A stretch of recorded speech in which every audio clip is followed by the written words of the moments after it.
what's the evidence of their clusters? And what do they stick with the clusters? So they're finding it now just so they can basically take through flow cytometry, they can, or whatever separation technologies they're doing, they can find now a lot of these clumps, and they weren't seeing them before as much because they were using techniques that sheared them apart. And so now that they're not using as much of that, they're preserving a lot more of these clump-like cells, and they use different markers to identify them. They're seeing their heterogeneous and their staining. So there may be a clump of 5 or 6 cells that have different expressions of biomarkers. And what part of them is stick? What are the Yeah, they come out together. Come out together? Yeah. Is that understood how they do that? Because I thought, single cells come out, that's an immune system cell. Oh, no, are they, so you're asking, are they actually coming out of the tumor? There is No, one. I'm not even asking how they come out of the tumor. I'm asking how they come out of the vasculature together. And one, You can burst the Good capillary. question. we burst the capillary. You can burst the capillary. So We'll put a green tumor and a red tumor in the basket, you'll find green-red clusters. So it's Right. like it will associate from two. So it could be that they're coming together from different, or it could be the fact that they're coming, they're all moving as a ball. I don't think anyone knows. Where they come together in circulation. But we talk all the time about genetic instability and chromosome instability.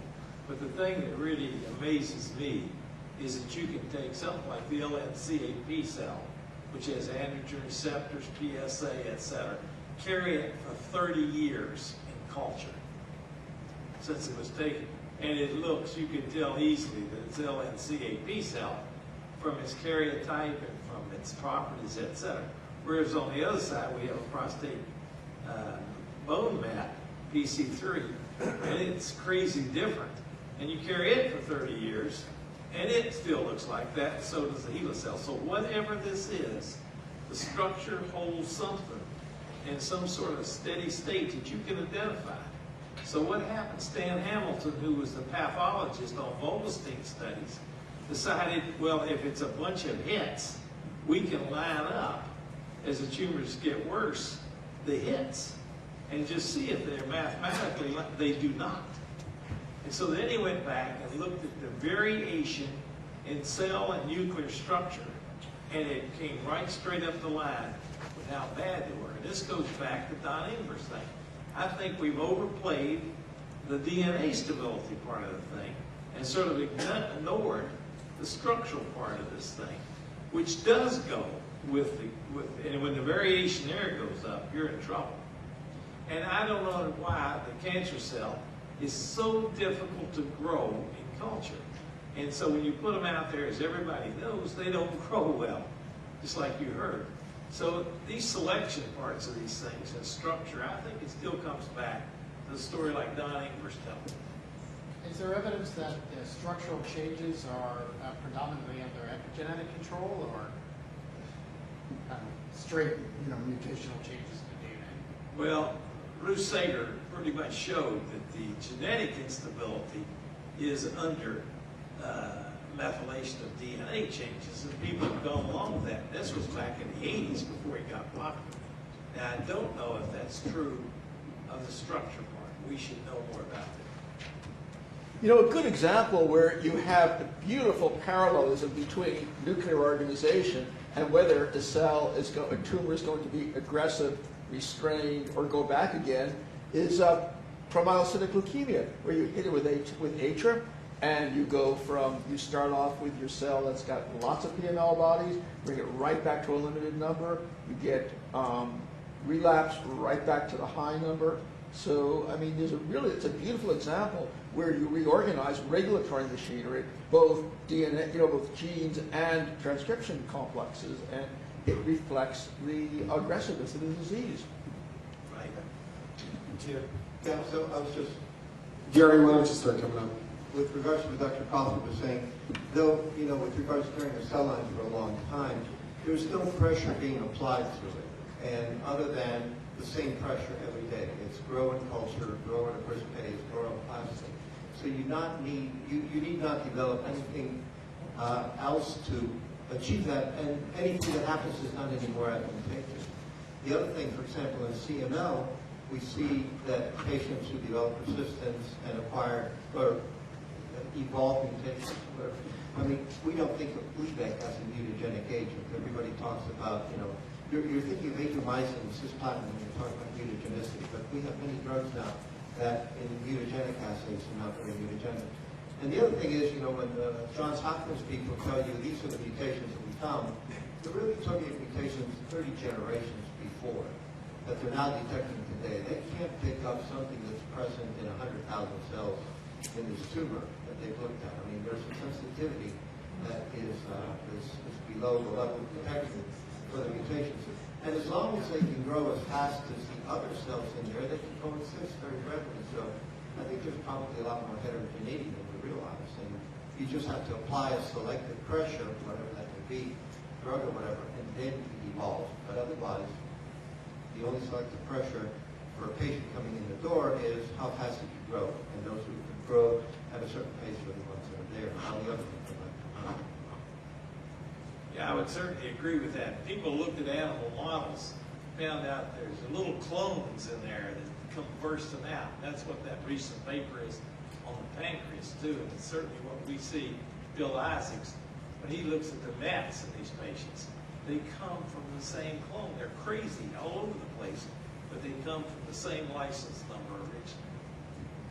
Yeah, I have an awful philosophical question that is both probably her when you get to talk, but probably for tomorrow's discussion.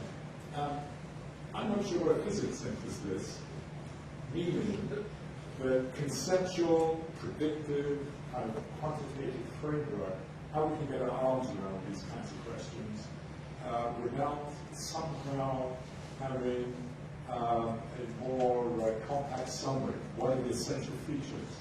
So that you can start making a serious model. I'm just struggling as an outside physicist. You sort of said you Yes, I understand exactly. the frustration. And I don't demand an answer now. I don't demand an answer. No, I think. But I think given what this workshop is about, Yes. we need to be discussing what it is we're trying to do, bringing these kinds of different cultures together. That's why we weren't sure that metastasis was a good topic here, but it's so important. So let me go to what I think could help us on. And this is that Shannon's information transfer equations with the channel capacity and things, where the noise is out there at the end in the system, right? It is those sort of things. We know that all this DNA is an information transfer system. That's what, once again, Don Ingber is trying to look at with the bioinformatics. Now, what does all this noise do? I mean, when I first looked at this, I said, damn, if you had that much noise in a system, it should fall apart. I mean, look how bad these chromosomes are. They're all over the place. How does this thing stay alive? It is more alive and tar than you can believe when it's like that. So somewhere, is it noise? Is it stochastic noise? Where there's some background noise that you have to raise in the chromosome before you get up here to get the stuff that helps you beat every control system you got. So I would call for you to set up some models, some bioinformatics, and there are people working on DNA informatics, and to try to work those in with some of these structural changes. Because remember, and just give me 1 second if I could, when you see those little 1 or 2 inch barcodes in the grocery store, if that grocery store barcode was a cell, it would stretch for 1,000 miles of barcode, of which 95% of it isn't read out for anything at the cash register.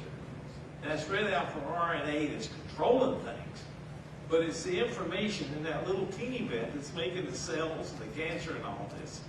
But the control mechanism and the noise in the system is amazing. And yet it can rebuild its own scanner, and that scanner is the nucleus. And so when Don Ingber tells you and gets that this scanner is all pushed out of shape and everything, that's probably as bad for information transfer as that. And just think, there's 30 bars on 1 inch of those things in your grocery store at barcode. Every 1 of those things is twisted with a linking number, and it still stretches 1,000 miles. My gosh. I don't think that Jeffrey actually was asking for a different kind of problem. Yeah, I think he was more asking for information transfer equations. No, but he was asking more in terms of the metastasis, if we can discuss some more mechanistic Yeah, issues so- that actually a physicist can handle. So maybe we should wait till the after my talk, because I'm Yeah, gonna try. Yeah, that's sure, why yeah. I said it's for her in a way, and Yeah. tomorrow's discussion. Well, yeah, so, but, yes, we share your pain. Okay, we have one.